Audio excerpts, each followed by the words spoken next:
What's up, guys? It's your boy Alexander Greeny here, and today I'm be reviewing Jaws from 1975. Because a couple of days ago it celebrated its 50th anniversary. But thankfully, unlike every other time, I'm not alone, because I got my good friend here, Lucas the Unbelievable, to join me. Yes, hello everybody. 50 years of Jaws already. That's insane. So with that out of the way, let's get started. Oh, and before we get started on this review, I would just like to mention that this movie only has one of the greatest soundtracks of all time, done by the legendary John Williams, who would go on to do things like Star Wars and Indiana Jones.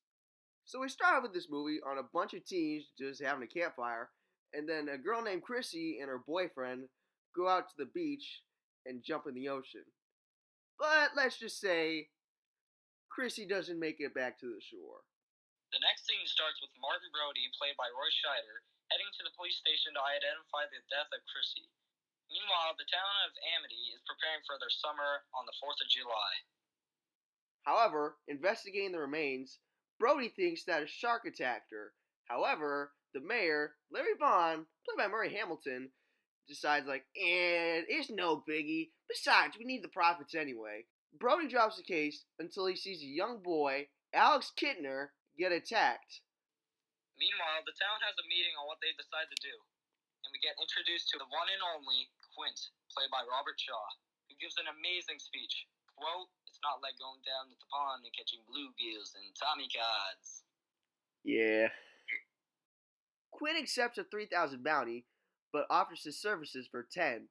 And after Brody consults oceanographer Matt Hooper, played by Richard Dreyfuss, who examines Chrissy's remains and confirms that she was killed by a shark, they find what they think is the killer shark, but surprise, surprise, there are no human remains in there. Because if we've learned anything in these movies, it's that everyone except the main characters have zero brain cells. They later go on an investigation and discover the wreckage of a boat, specifically Ben Gardner's, played by Craig Kingsbury. And Hooper finds the tooth of a great white shark, and the head of Ben Gardner, R.I.P. But unfortunately, Hooper drops the tooth, and when he tries to bring the evidence to the mayor, he's like, "Man, freak that shit. We're gonna keep the beaches open anyway." When the 4th of July comes around, everyone's excited until Brody's son, Michael, is very nearly killed. They then encounter Quint and board the fishing vessel, the Orca, and they are far out at sea. Quint thinks he catches the shark, or as he puts it, orca, but the fishing line snaps and Hooper and Quint have an argument.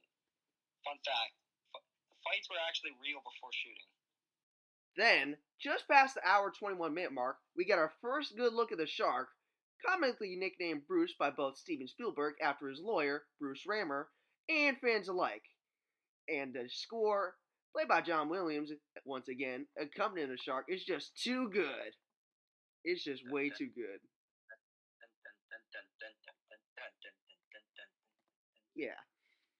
You're gonna need a bigger boat. They try to use barrels, but they only get dragged out to sea. After a tiring day, the trio are at a coffee table, comparing scars with each other. Brody notices a scar on Quint's arm and asks what's that one.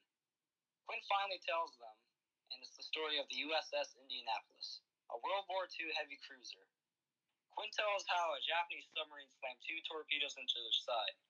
Ship went down under 12 minutes. He explains the pain he and his fellow crew members went through. They yet again use another harpoon and barrel, but that fails. So Brody tries to call the Coast Guard, but Quint damages the radio. Then they get the idea to put Hooper in a cage and lethally inject the shark. But the cage is broken, the needle is lost, and so Hooper does the only thing he can, try and swim away. After the shark cage plan didn't work, the shark jumps onto the orca and, unfortunately Quint doesn't make it. Brody then has to face off against the shark, throwing an oxygen tank into the shark's mouth. Brody then goes to the top of the crow's nest and shoots his rifle to explode Bruce once and for all. After a couple of shots, Brody finally makes a hit and Bruce explodes. Fire, you son of a...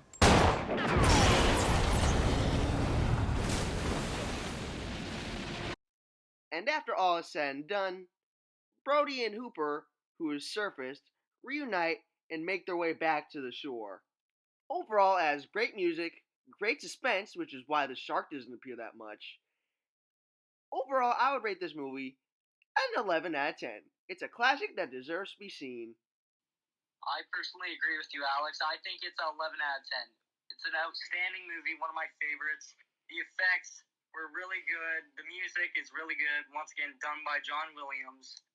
It just makes up for one of the kind movies you get. Yeah. And being in the 70s too, it's just perfect. Mm-hmm. Oh, okay. Show me the way to go home. I'm tired and I want to go to bed. I had a little drink about an hour ago.